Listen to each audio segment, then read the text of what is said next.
अचानक टेंशन क्यों बढ़ गई? फौज क्यों डट गई? 18 घंटे में इस खित्ते में ये जो बड़े सगीर है, जो साउथ एशिया है, इसके अंदर दो बड़ी इंपॉर्टेंट प्रेस कॉन्फ्रेंसेस हुई। एक प्रेस कॉन्फ्रेंस जो है वो पाकिस्तान के शहर पेशावर में पाकिस्तान की अफवाज के जो कम्युनिकेशन के हेड हैं, director general inter services intelligence DG ISPR general Sharif Ahmed साहब की। दूसरी प्रेस कॉन्फ्रेंस जो है वो अफगानिस्तान के फॉरेन मिनिस्टर अमीर खान मुतक्की की हिंदुस्तान के कैपिटल सिटी दिल्ली के अंदर। पाकिस्तान फौज क्यों बॉर्डर पर जाने से डरने लगी? 3 जो पाकिस्तानी सोल्जर्स थे, इनके जख्मी होने की इतलाआत जो है वो सामने आ रही हैं और इसके बाद सूरत हाल इतनी वहां पर बिगड़ी है कि इंटेंस क्लैशेस जो हैं वो बताए जा रहे हैं पाकिस्तानी सिक्योरिटी फोर्सेस और इन मिलिटेंट्स के माबैन। पाकिस्तानी बॉर्डर का नक्शा बदलने वाला है। कोर कमांडर्स कॉन्फ्रेंस हुई है और वहाँ पे जो फील्ड मार्शल आसिम मुनीर ने जो बात की है वो बड़ी अहम है। फील्ड मार्शल ने जो वार्निंग दी है, अब वो वार्निंग आई है इस तरह। मुनीर लड़ने से पहले सरेंडर करेगा। पाकिस्तान वालों को तो खुद को पता नहीं रहता कि सुबह कौन होगा।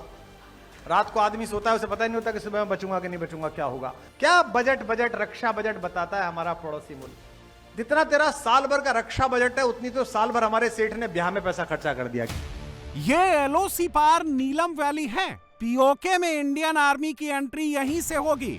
नीलम वैली की ऊंची चोटियों पर बर्फ गिरने लगी है। अभी घाटी में जबरदस्त बर्फबारी होना बाकी है। हफ्ता 10 दिन में पूरी नीलम वैली बर्फ से ढक जाएगी। मुनीर को लग रहा है कि 2026 की शुरुआत में इंडियन आर्मी नीलम वैली पर कंट्रोल कर लेगी। पाकिस्तानी आर्मी ने एलओसी पर एंटी ड्रोन सिस्टम तैनात कर दिया है। एलओसी के पास रावलकोट, कोटली और भिंबर में एंटी ड्रोन सिस्टम लगाए गए हैं। पाकिस्तानी सेना हाई अलर्ट पर है। पाकिस्तानी सेना ने 3 लेयर की एंटी ड्रोन सिस्टम सुरक्षा कवच तैयार किया है। पहली लेयर में स्पाइडर काउंटर यूएस सिस्टम तैनात किया गया है। यह सिस्टम करीब 10 किलोमीटर तक छोटे ड्रोन और लॉइटरिंग म्यूनिशन पहचान सकता है। इसके पोर्टेबल और वाहन माउंटेड दोनों वर्जन हैं। Spider counter US system drone के कम्युनिकेशन को रोक देता है, हवा में रुकने, वापस लौटने या लैंड करने पर मजबूर कर देता है। एलओसी में तैनात पाकिस्तानी सैनिकों को साफरा एंटी ड्रोन जैमर गन दी गई है।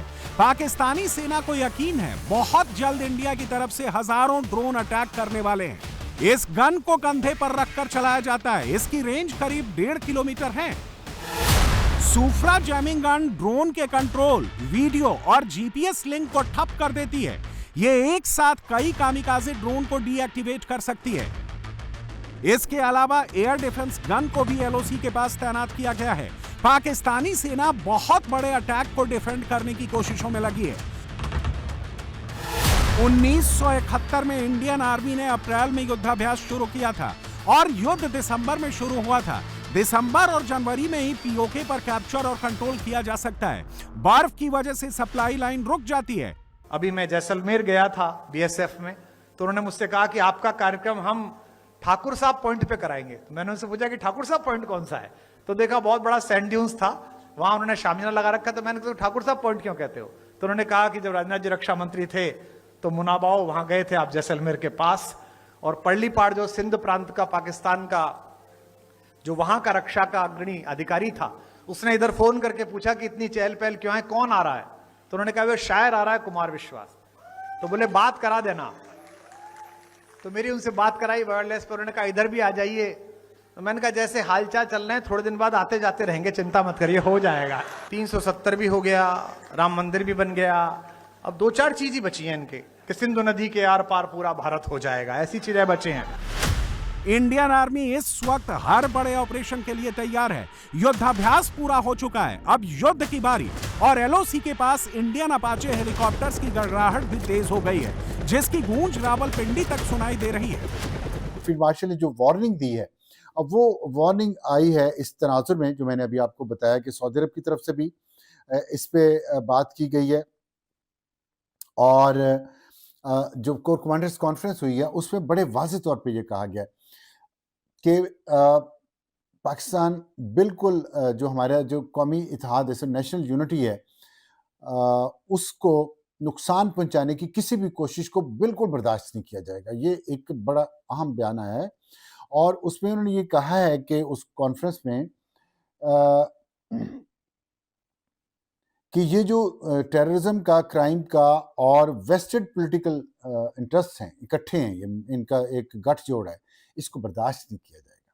ये बात पहले भी कही जाती है, लेकिन इस दफ़ा जो बयान है सिर्फ इसी चीज़ पे फोकस्ड है, इससे ज़्यादा किसी और मौजू पे उन्होंने छेड़ा नहीं है।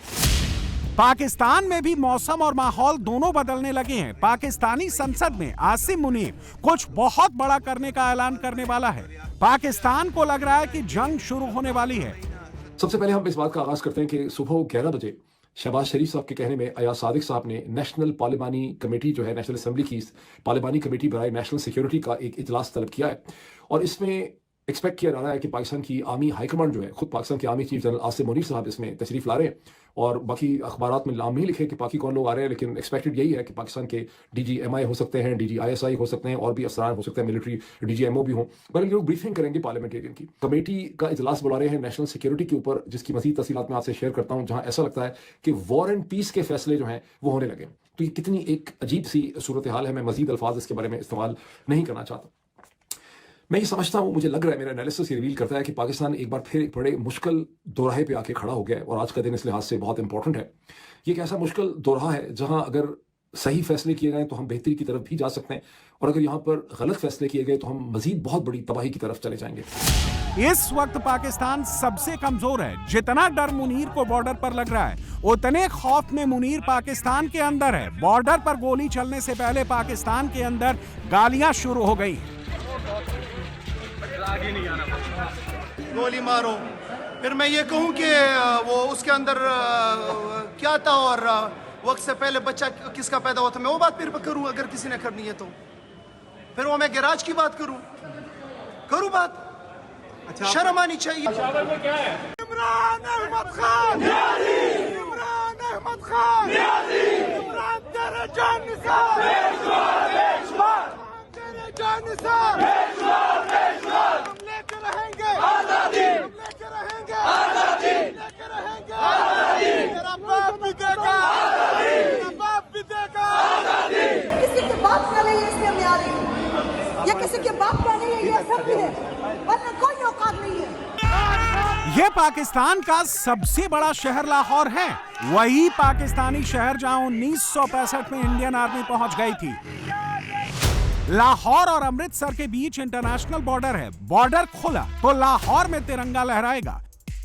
इस बार इंडियन आर्मी खुद बॉर्डर क्रॉस नहीं करेगी, बल्कि पाकिस्तान से, लाहौर से इंडियन आर्मी की मदद मांगी जाएगी, क्योंकि इमरान खान के समर्थकों को यकीन है उनको मुनीर से आजादी इंडियन आर्मी ही दिला सकती है। लाहौर में आजादी के नारे गूंजने लगे हैं।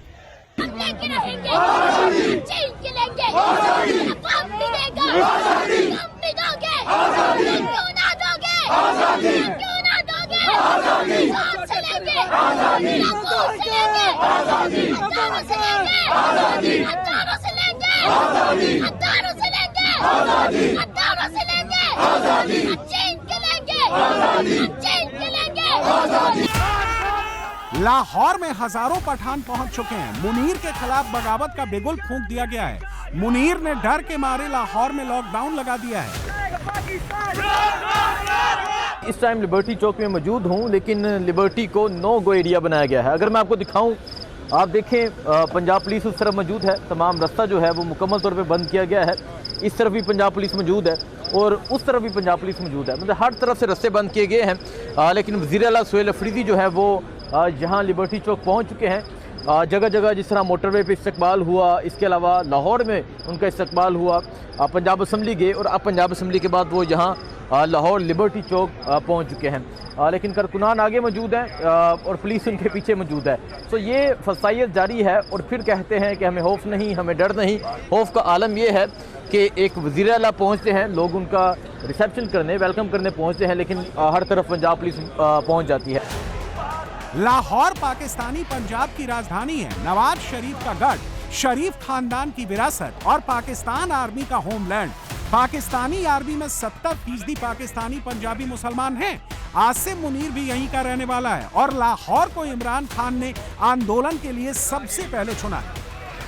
जब लाहौर निकलेगा ना इंशाल्लाह तो फिर देखना ये जो सुहेल की जो जितना ये जुल्म करने की कोशिश कर रहे हैं और जितना ये लोगों को अरेस्ट कर रहे हैं, देखें एक दफ़ा चीज़ शुरू हो जाए ना उसको ये रोक नहीं सकेंगे इंशाल्लाह। अरेस्ट करें, ये गोलियां मारे, डरे हुए हैं। जब आप चोरी शुदा मैंडेट के साथ आप हुकूमत में आके बैठे हो तो फिर आप जुल्म के साथ आप जीना चाहते हो, चलेगा नहीं, आप ये बिल्कुल नहीं चलेगा। और लाहौर को आप नहीं जानते, लाहौर जब खड़ा हो जाए ना लाहौर को कोई नहीं रोक सकता।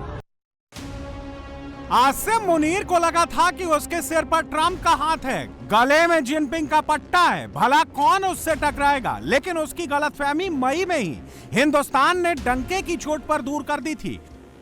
लोग कहते हैं कि यूनाइटेड नेशंस पूछ सकता है कि हमने घर में घुस के हमला क्यों किया। पौरुष की परिभाषाएं संस्थाओं में नहीं गढ़ी जाती हैं, सीमा नहीं खिंचा करती है कागज बनी लकीरों पर, यह घटती बढ़ती रहती है वीरों की शमशीरों पर। बलबीर सिंह करुण की पंक्ति है। जिस समय एबटाबाद से तुमने चूहा पकड़ा था जो तुम्हारे टावर्स में घुसा था, तो तुम गए थे यूनाइटेड नेशन से पूछने? नहीं गए थे। तो हमारे घर भी अगर कोई चूहा मार के जाएगा तो वो किसी भी बिल में छुपा हुआ हो, वहां जाकर उसे मारना भारत का संकल्प है। नर्क में तुम पूछना अपने बुजुर्गों से कभी भी, उनके माथे पर हमारी ठोकरों का ही बयां है।